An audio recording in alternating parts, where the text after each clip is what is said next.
दोस्तों, यह बात सत्य है कि दुनिया में सब कुछ पैसा ही नहीं है, लेकिन ये बात तो जो है उतनी ही सच है कि पैसा बहुत कुछ ज़रूर है। और दोस्तों, पैसा कमाने के लिए कुछ लोग अब इतनी जो है सारी हदों को जो है इतनी सारी हदों से गुज़र जाते हैं कि शायद बाद में जब वो इस बारे में सोचते हैं, तो उनके पास सिवाय पछताने के सिवा कुछ नहीं होता है। क्योंकि उसमें से बहुत सारे लोग ऐसे होते हैं जो बहुत ही शॉर्ट टर्म में यानी कि बहुत ही जल्दी और बहुत ही ज़्यादा पैसा कमाने के चक्कर में कुछ ऐसी हरकत कर जाते हैं जिन हरकतों से बाद में उनको सिर्फ़ और सिर्फ़ जो है सिवाय पछतावे के और कुछ नहीं होता है। दोस्तों, दरअसल आज की जो कहानी है वो कहानी बिल्कुल सेम इसी तरीके से है। दोस्तों, आदाब नमस्कार, मैं शादाब खान। अगर आप हमारे चैनल पर नए हैं तो प्लीज़ हमारे चैनल को सब्सक्राइब ज़रूर कर लीजिएगा और कहानी अच्छी लगे तो लाइक कीजिएगा और कमेंट बॉक्स में इस कहानी के बारे में अपनी राय ज़रूर रखिएगा। दोस्तों, दरअसल आज की जो कहानी है वो कहानी है वो जो है ये कहानी है भारत का एक राज्य है मध्य प्रदेश। और मध्य प्रदेश का एक ज़िला पड़ता है भोपाल, यानी कि जो मध्य प्रदेश की राजधानी होती है भोपाल। भोपाल में एक थाना पड़ता है निशातपुरा। वहाँ की एक रहने वाली एक औरत होती है सायमा। दोस्तों, वो सायमा की उम्र तकरीबन 32 साल के आसपास होती है। और वो सायमा दरअसल जो है उसने दो दो शादियाँ की थी, लेकिन किसी भी आदमी के पास उसकी कोई भी गुजर बसर नहीं होती है और वो दोनों आदमियों को अपने छोड़ देती है। उसके बाद उसी जो है निशातपुरा था जो इलाका होता है, उसी में एक कमरा किराए पे लेकर के वो अपना गुजर बसर करती थी। लेकिन कुछ दिन तक तो उसकी गुजर बसर बहुत अच्छी तरीके से होती है, लेकिन उसके बाद कुछ उसको पैसों की दिक्कत आ जाती है। और पैसों की दिक्कत आने के बाद दोस्तों वो एक जो है देह व्यापार करने लगती है। सबसे पहले तो वो अपने साथ ही देह व्यापार का काम शुरू करती है। उसके बाद दोस्तों वो एक ब्यूटी पार्लर उसी के किराए के रूम में उसकी किराए के मकान में जो है वो ब्यूटी पार्लर खोल लेती है। और उस ब्यूटी पार्लर में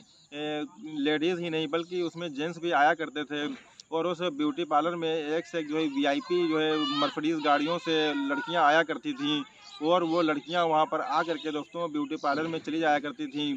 और कई सारे उसमें जेंट्स भी आते थे। तो दरअसल वो जो इलाका होता है निशातपुरा दोस्तों, वो इलाका पूरा रईसों का नहीं होता है बल्कि जो है एक मिडिल क्लास लोगों का होता है। और वहाँ पे जो है सभ्य लोग रहा करते थे, उनकी भी कुछ समाज में इज्जत होती है और वो अपनी इज्जत के ऊपर सिर्फ मरते हैं। बाकी इस दुनिया से उनको कुछ ज़्यादा लेना देना नहीं होता है, क्योंकि मिडिल क्लास के लोग जो होते हैं वो सिर्फ अपनी इज्जत का बहुत ही खास ख्याल रखते हैं। दोस्तों, इस तरीके से जो है जो सना के घर पर जो सायमा के पर घर पर जो एक ब्यूटी पार्लर होता है, उस ब्यूटी पार्लर के बारे में जो जो भी क्योंकि जो भी लड़कियां उसके अंदर आती थीं, वो बहुत ही छोटे छोटे कपड़े पहन करके और मर्सिडीज़ गाड़ियों में बैठ करके वो सायमा के घर पर आती थीं। और सायमा का जो दरवाज़ा था वो दरवाज़ा हमेशा बंद रहता था और उसके अंदर जो भी जेंट्स वगैरह भी आते थे वो सब उसी घर के अंदर वो प्रवेश कर जाते थे। और इस तरीके से जो है उन लड़कियों को आते जाते देख जो आस पड़ोस के लोग थे वो काफ़ी ज़्यादा परेशान हो जाते हैं, काफ़ी ज़्यादा हैरान हो जाते हैं कि आखिर जो है इतने छोटे छोटे कपड़े पहन करके ये लड़कियां यहाँ पर क्यों आती हैं। तो एक दिन वो सायमा से पूछते हैं आस पड़ोस के लोग और कहते हैं कि दरअसल आपके जो है इस ब्यूटी पार्लर में बहुत सारे जेंट्स भी आते हैं और बहुत सारी ये लड़कियां भी आती हैं और ये सब मर्सिडीज़ कारों से आती हैं और सब वीआईपी हैं और सब छोटे छोटे कपड़े पहन करके आती हैं। तो आखिर इसकी वजह क्या है? क्योंकि जो पड़ोसी थे उन लोगों को कहीं न कहीं ये शक था कि सायमा अपने मकान में ब्यूटी पार्लर की जगह की आड़ में शायद कुछ गलत काम तो नहीं कर रही है। लेकिन वहाँ पर जो सायमा होती है, वो सायमा अपनी पूरी की पूरी सफाई पेश कर देती है और कहती है कि दरअसल हमारा जो ब्यूटी पार्लर है वो हाई प्रोफाइल लोगों का है और यहाँ पे जो है छोटे लोग ही नहीं बल्कि बहुत ही बड़े और हाई प्रोफाइल लोग आते हैं और वो छोटे कपड़े पहन करके आते हैं और साथ में मर्सिडीज़ गाड़ियों से भी आते हैं। दोस्तों, इन ये सारी बातें कह करके वो अपने पड़ोसियों को शांत तो करवा देती है, लेकिन शायद कहीं न कहीं ये बात उन लोगों को बिल्कुल भी हज़म नहीं होती है कि ऐसा बिल्कुल भी नहीं हो सकता है, क्योंकि उन लोगों को इस बारे में जो है हल्का एहसास था कि शायद सायमा जो है अपने मकान में कहीं न कहीं ब्यूटी पार्लर की जगह ब्यूटी पार्लर की आड़ में कोई न कोई जो है देह व्यापार या कुछ गलत धंधा या कुछ इस तरीके का कोई काम तो नहीं कर रही है। दोस्तों, इस तरीके से जो है काफ़ी टाइम वो लोग देखते रहते हैं, फिर जो है उसके बाद और भी शार्ट कपड़े पहन करके लड़कियां वहां पर आने लगती हैं। अब चूंकि जो गली मोहल्ले के लोग होते हैं वो बहुत ही शरीफ लोग होते हैं, तो वो आपस में ये डिसाइड करते हैं, मशवरा करते हैं कि ये जो छोटे छोटे कपड़े पहन करके यहाँ पे लड़कियां जो आती हैं तो इनका प्रभाव हमारे बच्चों पर बहुत ज़्यादा पड़ेगा।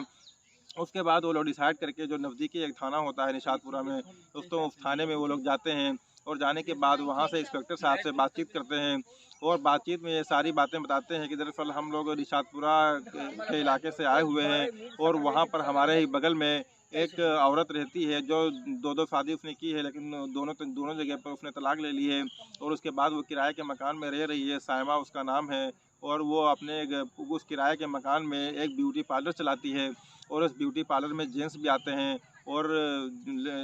औरतें भी आती हैं। लेकिन जो लड़कियां होती हैं वो दरअसल बहुत ही कम उम्र की होती हैं और वो बहुत ही छोटे छोटे कपड़े पहन करके आती हैं और वो मर्सिडीज कारों से आती हैं। तो हमें कहीं ना कहीं इस बात का संदेह है कि सायमा उस ब्यूटी पार्लर की आड़ में कोई गलत काम तो नहीं कर रही है। तो दोस्तों वो पुलिस के जो इंस्पेक्टर होते हैं वो पूछते हैं कि आखिर आप लोग क्या चाहते हैं। तो वो लोग यही कहते हैं कि दरअसल बात यह है कि जो है बहुत ही घिनौनी हरकतें उसमें मेरे ख्याल से होती हैं और इसका जो है असर हमारे बच्चों पर पड़ सकता है।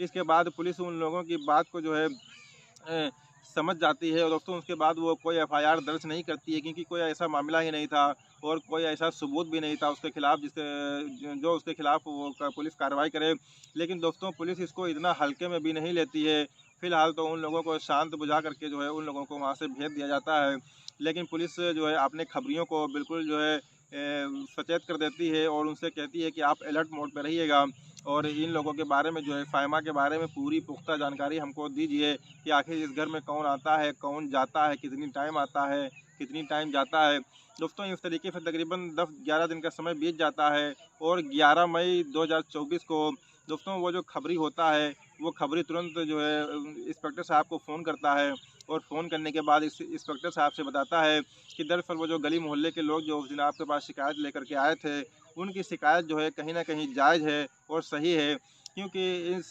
जो सायमा नाम की जो औरत है जो यहाँ पर ब्यूटी पार्लर चलाती है उस ब्यूटी पार्लर में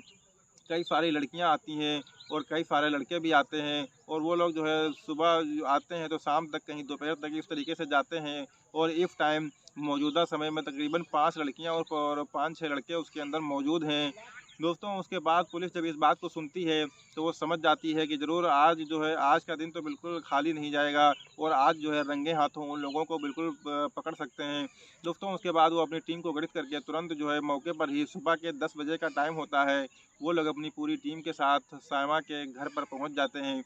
पहुंचने के बाद दोस्तों वो दरवाजे को खड़बड़ाते हैं। खड़बड़ाने के बाद वो अंदर से जो सायमा होती है वो अंदर से आवाज़ देती है कि कौन। तो जो पुलिस वाले होते हैं ये अपनी आइडेंटिटी जो है छुपा लेते हैं, अपनी पहचान छुपा लेते हैं और कहते हैं कि दरअसल मैं एक कस्टमर हूँ। दोस्तों उसके बाद वो तुरंत अंदर से दरवाज़ा खोल देती है और खोलने के बाद जैसे ही देखती है कि सामने पुलिस, दोस्तों उसके बाद वो बहुत हैरत में पड़ जाती है और पुलिस तुरंत जो है घर के अंदर एंट्री करती है। एंट्री करने के अंदर देखती है कि घर के अंदर सिर्फ एक ही कमरा है और उस कमरे के जब दरवाज़ा खोला जाता है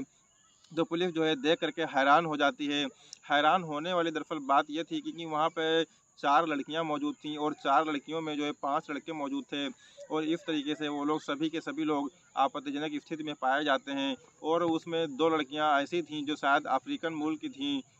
जिनको हम लोग नीग्रो भी कहते हैं। वो अफ्रीकन मूल की थीं, वो अपने ऊपर चादर ओढ़ करके जो है बिल्कुल सोई हुई अवस्था में आ जाती हैं और बाकी की जो लड़कियाँ होती हैं वो अपने शरीर पर कहीं न कहीं कपड़ा डालने लगती हैं, सब लोग संभलने लगती हैं। लेकिन जो उसमें 5 लड़के होते हैं, जब पुलिस उनसे पूछताछ करती है तो कहीं न कहीं वो 5 लड़के पुलिस के ऊपर दबाव बनाने लगते हैं और जब पुलिस उनसे पूछताछ करती है तो वो पाँचों लड़के दरअसल ये बताने लगते हैं कि कल शाम को यहाँ पर एक पार्टी थी और उसी पार्टी में हम लोग जो है आए हुए थे और बर्थडे पार्टी को जो है मनाया जा रहा था। उसी दौरान ये लड़कियाँ भी इनवाइट थीं और हम लोग भी इनवाइट थे और ये सब जो है हम लोगों की पत्नियाँ हैं, यानी कि बीवी हैं। तो दोस्तों पुलिस जो है जैसे ही वो लोग कहते हैं कि ये हमारी बीवियां हैं तो पुलिस उनसे कहती है कि आपके पास कोई ऐसा प्रूफ है जो आप दे सकें कि आपकी ये बीवियां हैं। दोस्तों उसके बाद उन पांचों के मुंह लटक जाते हैं और वो कोई भी जवाब बिल्कुल भी नहीं दे पाते हैं। उसके बाद जो है पुलिस उन सभी को गिरफ्तार करके ले जाती है थाने और थाने में ले जा करके उनसे दोस्तों बारी बारी से एक एक करके पूछताछ की जाती है। तो उसमें यह पता चलता है कि दरअसल जो 5 लड़के होते हैं वो पाँचों के पाँचों मुस्लिम होते हैं और 3 लड़कियां ऐसी होती हैं जो कॉलेज की पढ़ने वाली होती हैं और वो जो लड़के होते हैं उसमें कुछ तो कॉलेज के होते हैं और कुछ तो बड़े से बड़े बिजनेस व्यापारी के लड़के होते हैं। इस तरीके के लोग होते हैं और काफ़ी हाई प्रोफाइल के वो सभी लोग होते हैं और 2 उसमें लड़कियां ऐसी थीं जो अफ्रीकन मूल की निवासी थी, यानी अफ्रीका के युगांडा शहर की रहने वाली होती हैं, जिनको हम लोग अपनी आम भाषा में निग्रो कहते हैं। दोस्तों वो लड़कियां भी होती हैं, सभी से बारी बारी से पूछताछ की जाती है। उसके बाद में जो है जब वो लड़कियों से पूछताछ की जा रही थी जो भारतीय थीं, तो वो लोग बताती हैं कि दरअसल हम लोग स्कूल में पढ़ने वाले छात्रा हैं, लेकिन जब हम लोगों के पास पैसे की किसी भी प्रकार की कोई दिक्कत होती है तो दरअसल महीने में 1 से 2 बार हम इस जो है साइमा के पास आ जाया करते थे, क्योंकि कस्टमर का इंतज़ाम जो है यही करती थी और उससे हमें जो है 15 से 2,000 रुपये जो है हमको मिल जाते थे, 1500 रुपये से या 2,000 रुपये तक जो इस तरीके से हमको मिल जाते थे। तो महीने का जो है हमारा खर्चा हो जाया करता था, इसलिए हम लोग यहाँ पर आते थे। उसके बाद जब साइमा से पूछताछ की बारी आती है, जब उससे सारी बातें पूछी जाती है कि आखिरकार तुम बताओ इसकी सच्चाई क्या है, तो दोस्तों वो अपनी पूरी कहानी जब सुनाती है तो दरअसल वो बताती है कि दरअसल हमने 2 आदमियों से शादी की थी, लेकिन दोनों से तलाक हो गई। उसके बाद जो है हम यहीं निशातपुरा थाने के इलाके में एक मकान को किराए पे लेकर के रहने लगे और इसी में जो है हमने एक ब्यूटी पार्लर खोल लिया और ब्यूटी पार्लर खोलने के बाद छोटे-मोटे लोग हमारे पास आते थे। उसके बाद चूँकि हमको ज़्यादा पैसों की ज़रूरत थी, तो हमने खुद जो है पहले जो है कस्टमर के तौर पे हमने अपने आप को परोसना शुरू किया। उसके बाद हमारे दिमाग में एक आइडिया क्रिएट हुआ और हमने सोचा कि क्यों ना इस कारोबार को थोड़ा वो हाई प्रोफाइल और बड़े लेवल पर किया जाए। इसके बाद हमने जो हमारे पास कस्टमर आते थे उनसे हमने जो है और भी लड़कियों की डिमांड की। दोस्तों इस तरीके से जो है कई लड़कियां उसको जो है मिलती जाती हैं कॉलेज की, जो अपने खर्चे के लिए ये सब काम करती थीं, देह व्यापार को अंजाम देती थीं। तो वो लोग जो है खर्चे के लिए यहाँ पर आती थीं और अपना नंबर लिखवा जाती थीं और कहती थी कि जो है कोई कस्टमर आया तो तुरंत हमसे संपर्क करना। तो दोस्तों उसके पास लड़कों की वैसे भी कमी नहीं थी, तो इसीलिए उसका जो कारोबार होता है वो जो है हमें जो है काफ़ी फूलने फलने लगता है